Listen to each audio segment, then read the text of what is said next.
I just paid $600 to sleep in this hotel for one night, and I think I made a mistake because this place cost me $30 and I slept better. Let me show you why luxury hotels might be lying to you. Here's what I did. I stayed one night in Doha's cheapest accommodation, $30. Shared bathroom, hostel vibes, the whole backpacker experience. Then I stayed one night at one of Doha's most expensive hotels, $600.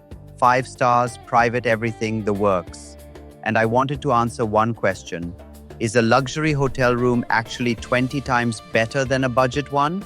Because that's the math, right? If you're paying 20 times more, it should be 20 times better. Spoiler alert, it's not. But the reasons why surprised me. And by the end of this, you're going to question whether you've been wasting money on luxury hotels your entire life. All right, night one. This is the hostel. It's called Doha Backpackers or something like that. $30 a night. And I'm not gonna lie, my expectations were low. Shared room, 6 beds, 1 bathroom for like 15 people. My bed is literally a bunk bed with a curtain. This is what $30 gets you in Doha. But here's the thing. It's clean, like actually clean. The sheets are fresh, there's a locker for my stuff, and the AC works. Is it luxury? Absolutely not. But is it functional? Yeah, totally. The shared bathroom situation? Here's where it gets interesting.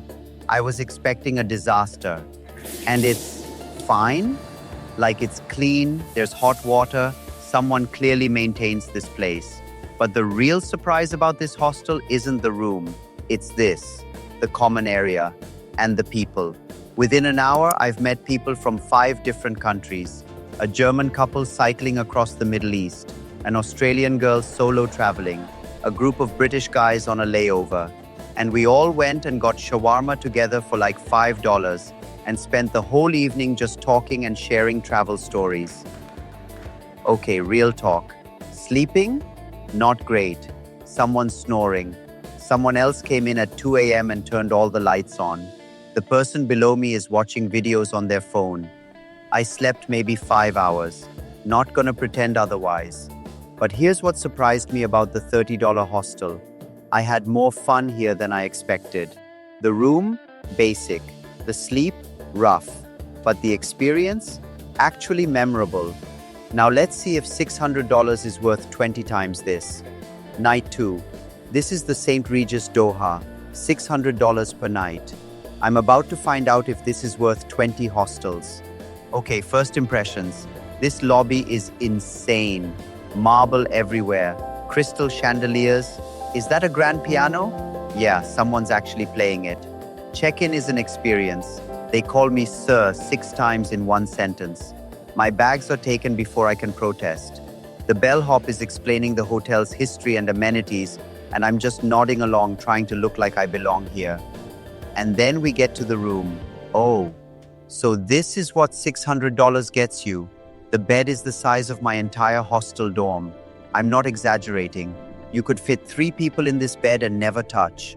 Floor-to-ceiling windows overlooking the entire Doha skyline. The Burj Qatar is right there. The view alone probably costs $100. The bathroom.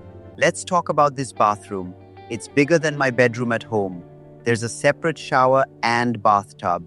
Heated floors, Hermès toiletries, multiple robes. This is excessive, but also kind of amazing. There's a mini bar with water bottles that probably cost $10 each, a coffee machine, a writing desk, a sitting area, and then I realized something. I'm completely alone.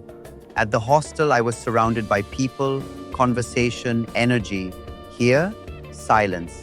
Just me and $600 worth of marble and Egyptian cotton sheets. Don't get me wrong, the luxury is real. The comfort is undeniable. But there's something weird about paying this much to be isolated. Dinner. I go down to the hotel restaurant because there's no way I'm getting takeout shawarma in this place. A burger is $45. A salad is $38. A bottle of water is $12. The food is good, like really good. But is it $45 good? I honestly can't tell anymore. Bedtime. And this is where things get interesting. The bed is incredible. The pillows are perfect. The room is completely silent. The temperature is exactly right, and I cannot sleep. Not because it's uncomfortable, but because it's too comfortable, too quiet, too isolated. I'm in a $600 hotel room and I'm bored. I wake up after maybe 6 hours, same as the hostel, but this time because I just couldn't stay asleep. And as I'm packing up, I'm doing the math in my head. Was this 20 times better than the hostel? All right, let's break this down, because the answer isn't what I expected. Here's what you actually get for that extra $570. Sleep quality. Hostel. 5 out of 10. Noisy, interrupted, uncomfortable. Luxury. 6 out of 10. Comfortable but isolating. Couldn't stay asleep. Winner. Luxury. Barely. Food. Hostel. $5 shawarma with new friends. Luxury. $45 burger alone in restaurant. Winner. Hostel for value and experience. Social experience. Hostel. Met 10 plus people, shared stories, made plans. Luxury. Talk to the check-in person. Winner. Hostel. Not even close. Comfort and amenities. Hostel. Basic but functional. Luxury. Excessive and impressive. Winner. Obviously luxury. Value for money. Hostel. $30. Exactly what you pay for. Luxury. $600, but $200 of that is just the brand name. Winner. Hostel. But here's what really surprised me. I spent exactly 8 hours in each room. Sleeping, getting ready, that's it. The rest of the time, I was out exploring Doha, visiting the souk, walking the Corniche, eating at local restaurants. And both nights, I spent the same amount of time actually in the room, 8 hours. So I paid $570 extra for 8 hours in a nicer room that I mostly slept through. That's $71 per hour, for marble floors and a view I barely looked at. Here's what the luxury hotel industry doesn't want you to know. Past a certain price point, you're not paying for better. You're paying for exclusivity, for status, for the feeling of luxury. The $600 hotel was objectively nicer than the $30 hostel, obviously. But was it 20 times nicer? Not even close. If I had to guess, the actual functional difference was maybe 3 or 4 times better. Better bed, nicer bathroom, quieter room. But the psychological difference? That feeling of, I'm staying somewhere expensive? That's what you're really paying for. And here's my controversial take. If you're traveling to experience a place, to explore a city, to meet people and try new things, luxury hotels are a waste of money. You're literally spending hundreds of dollars on a room you'll barely use, money that could go toward better food, more activities, or longer trips. But if you're traveling to relax, if the hotel is the destination, if you want to feel pampered and luxurious, then yeah, it's worth it. The problem is, most people do the first kind of travel with the second kind of budget. So which one would I actually recommend? Here's my honest answer, and it's going to make some people mad. Neither. The $30 hostel is too uncomfortable for more than one night.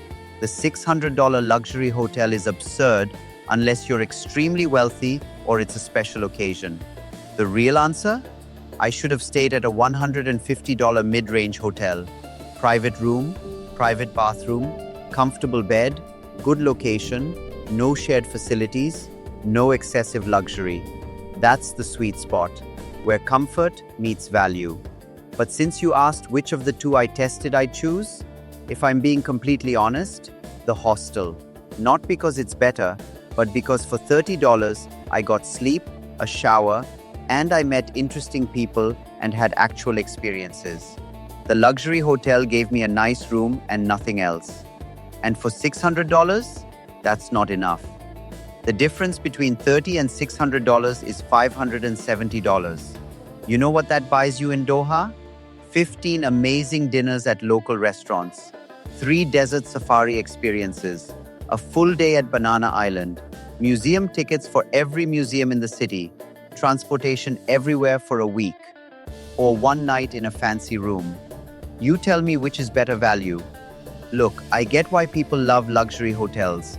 They're beautiful, comfortable, and they make you feel special. But after doing this experiment, I think most of us have been fooled into thinking we need to spend hundreds per night to have a good travel experience. You don't. You need a clean bed, a safe location, and the rest of your money should go toward actually experiencing the place you're visiting. Could I afford to stay at the St. Regis every trip? No. Would I if I could? Probably not, because the best nights I've had traveling weren't in five-star hotels. They were in random hostels, local guest houses, and weird Airbnbs where I met interesting people and had unexpected adventures. So here's my advice. Don't optimize for your hotel room. Optimize for your experience. Save the $600 rooms for honeymoons and anniversaries. For everything else, there's a middle ground that'll serve you way better. All right, controversial question time. Am I wrong? Would you spend $600 on that hotel room? Or are you team budget? Drop your honest opinion in the comments.